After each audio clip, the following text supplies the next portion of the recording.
আহারে সোনারে বাড়িল হয় হয় দাঁড়া আরে লাখাই রে আমার আরে বাড়ি না হইলি রে কালো এই দেখ ওরে ভালো কইরে বেড়াই এবারে এহে আরে মামুরে দুলো ভাই দাঁড়া ডাইরেক্ট কল না তুমি মিস কল দে আয় আসতে কাকা অবস্থা দেখছে ইনি একটা মানুষ মেরে ফেলে দিয়েছে। আপনাদের এলাকায় 15 দিন থাকবো যদি আল্লাহ বাসায় রাখে, মরে গেলে আর থাকবো না।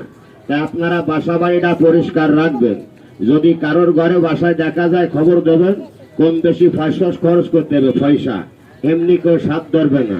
এই যে বিরিজির কাছে রফিকুল নাকি একটা লোকের নাম আছে ভাই, উনার বাড়িতে বলে সাপ দেখা যাচ্ছে, এই পাশে এক মুরব্বী চাচা কাছে বাইসতে উনার বাড়ি সাপ দেখা যাচ্ছে, আল্লাহ যদি বাসায় কালকে ধরতে যাব বলে বাইদেরা ফিরে যাচ্ছে, তাই আমি একটু দেখবো কিরাম সাপ ফিরে যাওয়া যায় কিনা। সাপ যেটা সেটা আমি ধরবো, তাইতে আমার আল্লাহ যা করে। আসতে এবার একটা সাপ দেখেন, সাপটা চেনেন নাই?